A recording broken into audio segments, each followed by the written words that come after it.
Hora agora da nossa parceria exclusiva com Bom Dia Mercado, a gente conversa com ele, Theo Takari, editor-chefe do BDM Online. Theo, muito bom dia para você. Atualize então para a gente as prioridades da agenda da Rosa Riscala para hoje. Bom dia, Débora.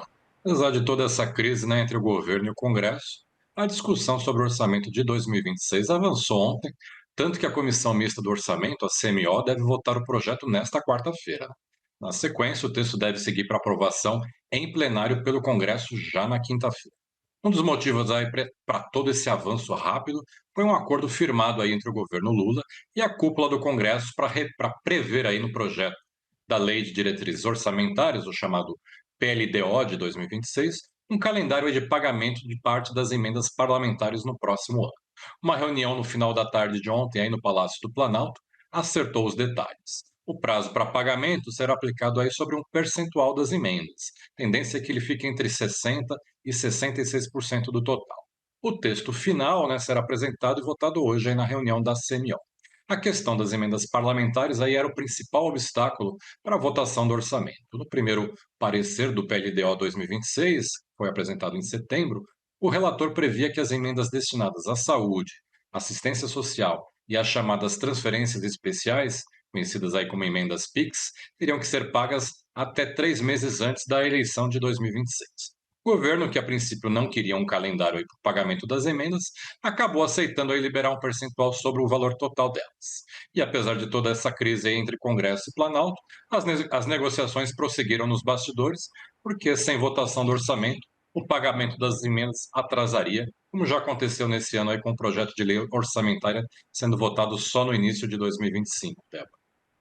Pois é, bom, e no final das contas, Theo, mesmo com esse acordo que a gente teve das emendas, as tensões não foram totalmente resolvidas lá em Brasília, né? O clima continua tenso por lá, Tanto que ontem tivemos aí mais um capítulo dessa crise, com o cancelamento da sabatina pelo Senado do advogado-geral da União, o Jorge Messias, que foi indicado por Lula aí para ocupar uma vaga no STF. Ao anunciar aí o cancelamento dessa sabatina, o presidente do Senado, Davi Alcolumbre, acusou o governo de uma omissão grave e sem precedente, por não ter enviado ao Congresso a mensagem formal com a indicação do Messias. O Alcolumbre afirmou que, ao atrasar o processo, o governo aí cometeu uma interferência no cronograma da sabatina. A data para a leitura do relatório da indicação estava agendada para hoje, enquanto a sabatina e a votação deveriam ocorrer na próxima semana, no dia 10, tanto na CCJ como no plenário do Senado. Essa data daria aí pouco tempo, pouco mais de 2 semanas, para que Messias articulasse os 41 votos de senadores necessários para sua aprovação. Ao segurar a mensagem oficial da indicação, Planalto conseguiu ganhar tempo e evitar que o Messias acabasse sendo rejeitado, que seria aí uma derrota histórica para o governo. Agora, todo esse processo ficou para o ano que vem. O relator da indicação do Messias, o senador Weverton Rocha, que almoçou com Lula nesta semana, disse que o presidente deve conversar com Alcolumbre depois que voltar de uma viagem ao Nordeste que está fazendo nessa semana. Mas os interlocutores do Alcolumbre dizem aí que nesse momento não tem clima para encontro com o presidente. Enquanto isso, a vida segue no Congresso, mesmo em pé de guerra com o governo. E não foi apenas o orçamento que finalmente avançou nesta reta final de 2025.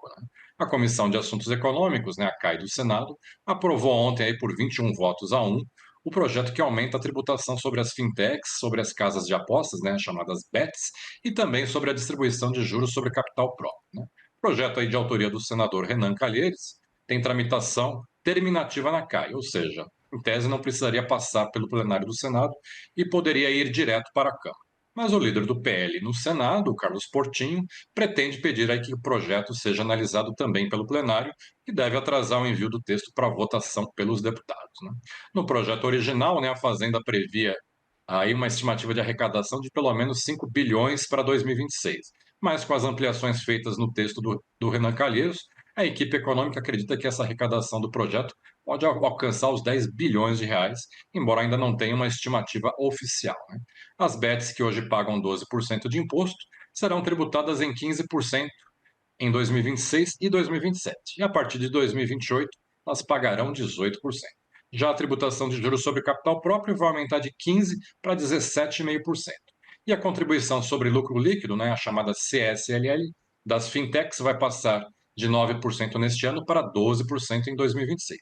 E para instituições de pagamento, vai subir de 15% para 17,5%, Débora.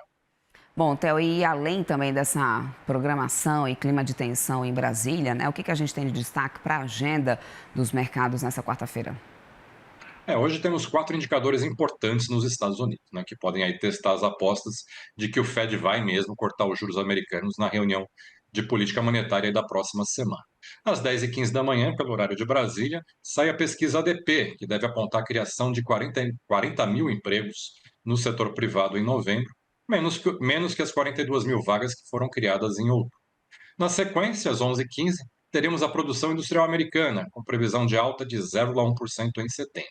A leitura final de novembro do índice de atividade PMI composto medido pela S&P Global sai às 11h45. E em seguida, ao meio-dia, teremos o PMI de serviços, que é medido pelo ISM e que deve desacelerar de 52,4 pontos em outubro para 51,8 em novembro, aí, segundo as estimativas do mercado. No mercado de petróleo, temos ao meio-dia e meia a divulgação da variação de estoques semanais pelo Departamento de Energia, o DOE. A previsão aí é de queda de 1,7 milhão de barris nos estoques de óleo bruto nos Estados Unidos nessa última semana. E à noite tem balanço importante saindo em Wall Street, balanço da Salesforce. Por aqui a agenda está bem tranquila hoje, né? O único dado previsto é o fluxo cambial com os números da semana passada e de novembro, que o Banco Central vai divulgar às 2h30 da tarde. Na Europa, saiu agora cedo a inflação ao produtor na zona do euro, que subiu 0,1% em outubro, na comparação com setembro, após uma queda de 0,1% no mês anterior. Na comparação anual, o PPI recuou 0,5%, levemente pior que o consenso aí, que era de uma baixa de 0,4%. Também na zona do euro foi divulgado o PMI composto, que subiu levemente para 52,8 pontos em novembro, após marcar 52,5 em outubro, aí melhor que o consenso. E no Reino Unido, o PMI composto caiu para 51,2 pontos, após registrar 52,2 no mês anterior. E fechando a rodada, na Ásia também tivemos divulgação de PMIs, né? Na China, o PMI de serviços caiu de 52,6 em outubro para 52,1 em novembro, menor nível em 5 meses. E o resultado ainda ficou acima da previsão do mercado, que era de 51,2. E o Japão, PMI de serviços, teve uma leve alta de 53,1 para 53,2 pontos, Débora. É isso. Obrigada, então, por todos os destaques, meu querido. A gente se encontra aqui amanhã. Uma ótima quarta-feira para você, Theo. Até amanhã. Tchau, tchau. Até mais.